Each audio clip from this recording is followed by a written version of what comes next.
Competitive Splatoon. To some, an impossibly difficult mountain to scale. To others, it's just an average Tuesday at Denny's, or Wednesday, or Thursday, or Friday. Don't ask me why I play Splatoon at Denny's. Together, we'll explore the vast ocean of those crazy enough to call themselves competitive players. From those who didn't know Splatoon 2 existed, all the way to those who didn't know weapons other than Snipe Rider existed. While together, I'll interview random teams you've never heard of and play with your favorite streamers. As long as your favorite streamer is Dave Splats 27. All while answering questions only I ever asked, like, where do you play Splatoon? Why is it not at Denny's? And, I'm not weird, why does everyone judge me for playing in a Denny's? Very important questions, you see. But what I really want to know is how to practice.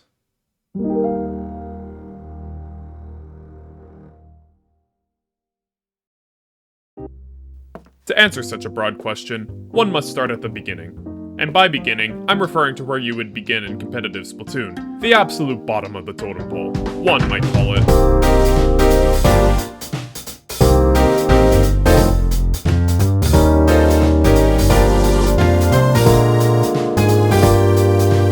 But where can you find a low-level team? It's not like you can find them growing on trees like money does. As I happen to be a competitive player of this game, how about I hit up my first ever team?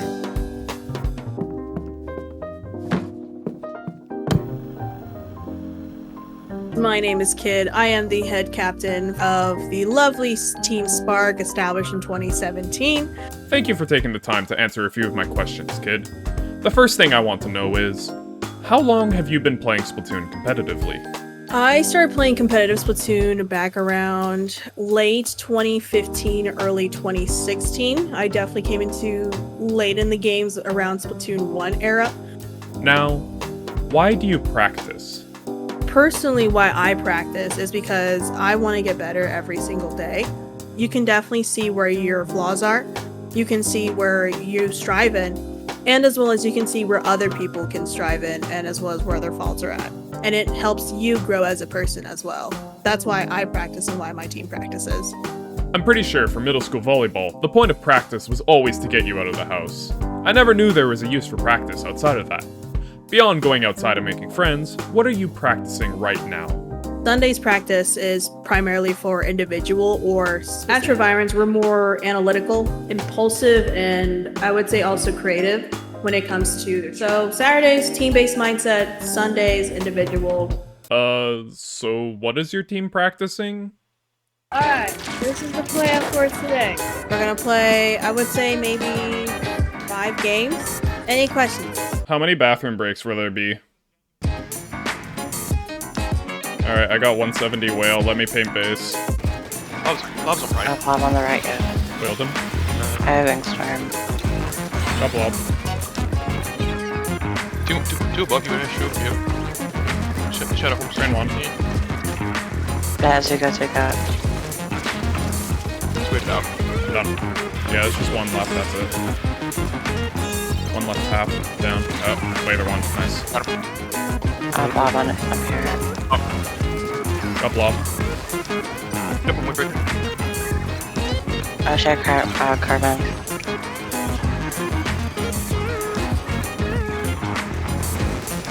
Got blob. I see them. I'm putting out with. Got two. He took Zuko got me on bunker. Got one down. Push him, Oh guy. shit, watch out for carbon. Are you going Astro? Got rain. Nice. Okay, nice. I got a fist bump, so I'm just the best player on the team. Did I make it on? Structure down. Never seen so many structures. Apple's weak. Apple's down. Structure down. Kill. I'm low. Got two. I'm on Bob. We have no plans. Strikes. Got another. I nearly have Zuka. They'll never see the flank coming a second time in a row. They did not see it coming a second time in a row. I'm down. Blob it's one, just blob Pika. down. Don't worry, I have a really funny Master, what are you doing? I have a beacon set up. Don't worry about it.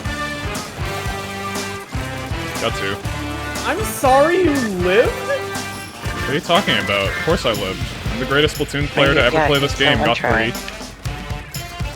Right, you're the best Neo Splash player in And that's the my quad. world. Oh, perfect. Take the ball, I can't use it. Now I can run straight at the basket and succeed or something. I did not succeed with anything. Alright, get a ball because I got the funniest beacon Well ever. Alright, let's go, let's go, let's go. Yeah! Yeah! Alright. They'll never see it coming. They saw it coming. Watch over the jump. Oh, there's a jump. Isn't that interesting? Alright, we won that. Not even close. Not even close. After that practice, I was left with more questions than answers. Like, why do you practice? What do you practice? And maybe most importantly, do you practice? I need answers, and fast. I need someone who can get them to me as quickly as possible.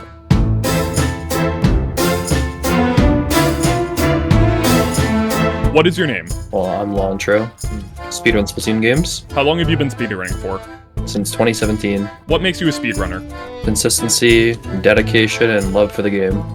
If Sally has 4 apples and Billy has 7, and Greg steals 4 apples from both of them, how many bananas does Jimmy have?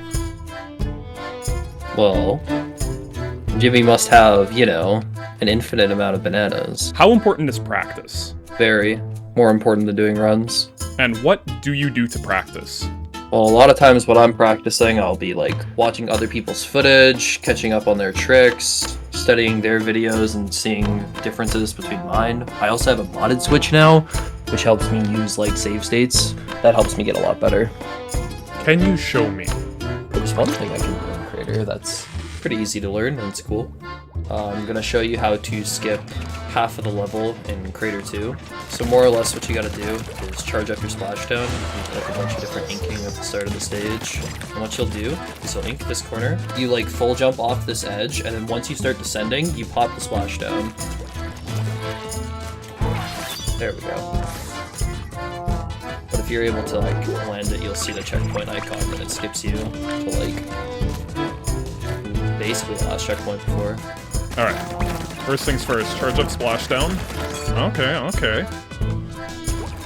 And that lets you get this checkpoint. Oh! Nice, got it. Yeah. But can I do it twice in a row is the real question. Real. Oh! Never I think that mind. might have been late. Yeah. I'm that's not a okay. speedrunner. Bang. And then I actually do this part right. But you basically just need to be shooting at that wall as you're like... Oh! Oh! Oh! Oh! It works! Never fear! Discipline, practice, and studying. All of these add up to play Splatoon consistently, to essentially create the same movements every time. But Splatoon isn't always consistent. One game you're winning against Squid Slayer 470, the next, Dave comes in to claim your soul. What does practice do when things don't go to plan? I need someone atop the totem pole of competitive players to answer this question. What would you call that? Maybe high level? No, I need someone at the very top. Maybe I can call it...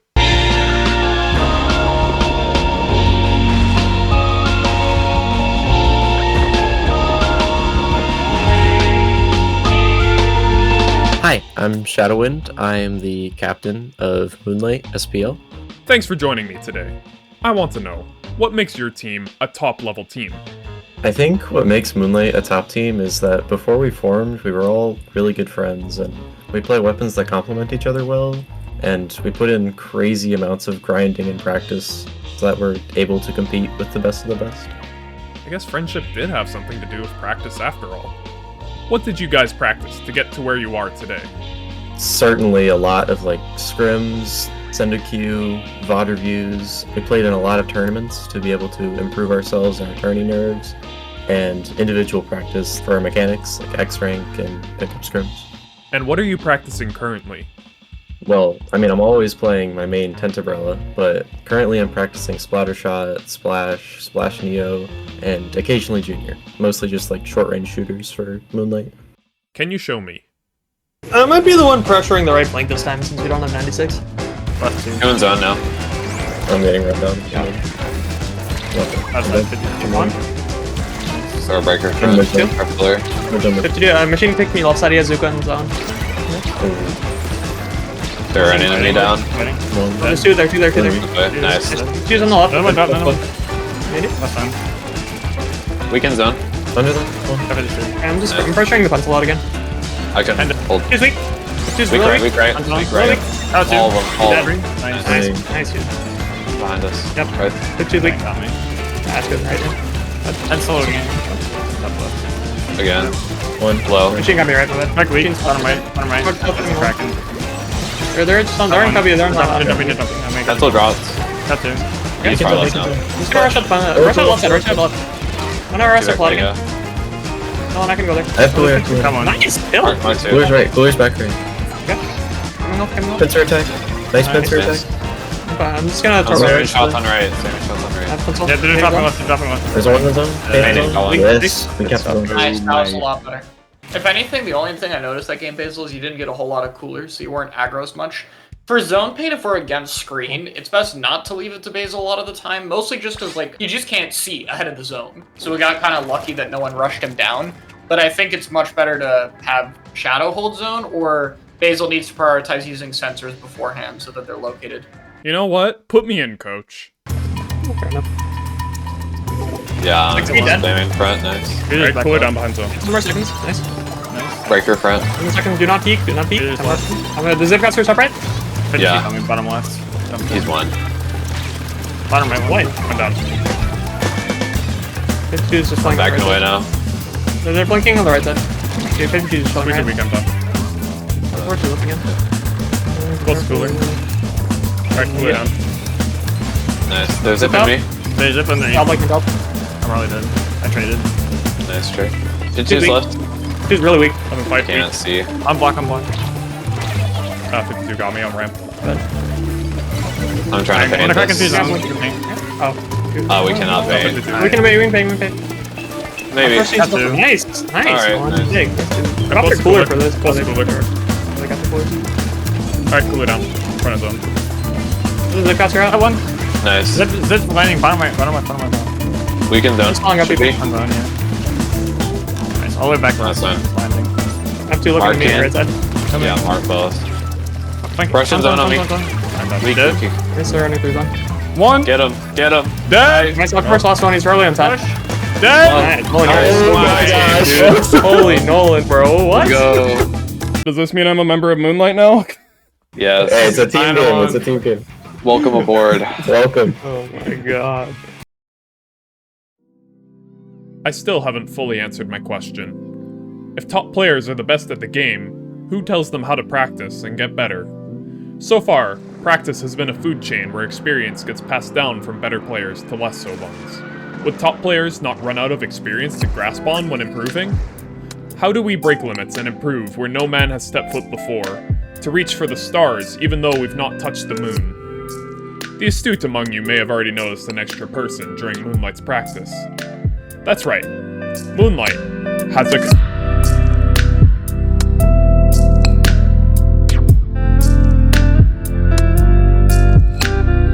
Hello, I'm Pika. I'm a coach, a YouTuber, and high-level competitive player for Splatoon. And now the question that everyone has been waiting for. How to practice.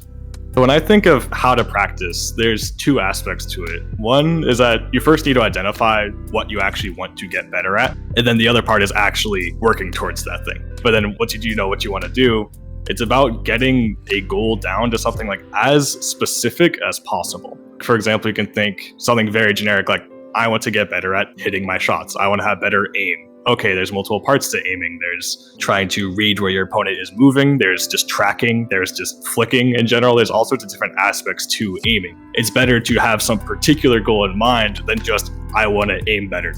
Would you say the more precise goal you have, the better your practice will be? Definitely, I'd say so. So if you can find the most specific case of whatever it is you're trying to work on, you don't really have to worry about fringe cases, exceptions to that kind of thing. You can focus on that one thing, master that one thing quickly, and then move on to the next particular thing, the next particular thing, the next particular thing. It kind of lets you check things off a list, like I've mastered this particular thing, let's move to the next. If it's something you can give yourself a yes or no to, basically, like, did I do this thing this game? Was I doing this thing better than I had before? The more particular it is, the easier that question is to answer. Whereas when it's something broad, it's kind of hard to actually know when you're doing it well and when you're not. I like that answer. More particular focuses makes it easier to know if I've mastered a skill or not. Where in this cycle of practice do you help people as a coach? So as coaches, there's two parts in my mind to practicing and improving. The first one is identifying something, and the second part is actually working on it. And for coaches, we're all about that first part, because we can't really build skills, build experience, give experience to people. What we can do is help someone look at their gameplay or assess their knowledge and help them see what are they doing well, where are they struggling, what are the things they should focus most on, then also help them to narrow down those topics. We can help break apart the nuance of things, give them vocabulary, give them skills, give them even like practice drills to like equip someone with knowing what exactly they should be doing and how to work on it themselves, but then it's up to them to actually do that implementation. How important is feedback when getting better at a game? I'd say it's very important. No matter where you are, if you're like a new player or even like very skilled, I think no matter what, feedback is very important. Feedback lets you know what is your greatest strengths and greatest weaknesses. The things that you know you're doing well on, to have confirmation that you are doing well at them can give you some confidence, first of all, to be like, I do have something I'm good at, let's go. Like, you don't doubt everything you do, but also knowing that, hey, I don't need to worry too much about this. I don't have to practice these particular things right now. I'm doing well at them. Let's look at the things I'm a bit weak at. And I think also when people think feedback, you might think particularly like coaching, like having outside feedback. But I think as well with players that get quite good, they learn how to assess themselves and give feedback to themselves. But feedback in general, again, I would say is very integral to making that process of, again, finding the next thing to improve on. I'd say feedback is also important for motivation. Being able to look back and say, yes, I have improved at this game. Exactly. That confidence, that proof of progress. I'm not stagnant. I'm like, there is something I'm getting better at. It's the next step. What would you say to someone who feels stagnant in their improvement? Having things that actually help you rank your progress objectively and not just go off feeling is very important. But then also in cases where someone might actually be stagnant, you don't really know what to do next, you don't really feel like you're moving forward. It's always nice to just take a step back and just assess everything about what you're doing. Like the way you're playing the game, the way you think about the game, the people you play with, whatever it is, all sorts of different factors, all sorts of different things to step back and just ask yourself honestly and truthfully, is there something I need to change? And if so, what is that? And that comes back around to how to practicing. We come back to that identifying stage. Give yourself something new to work towards so you can feel that progress again.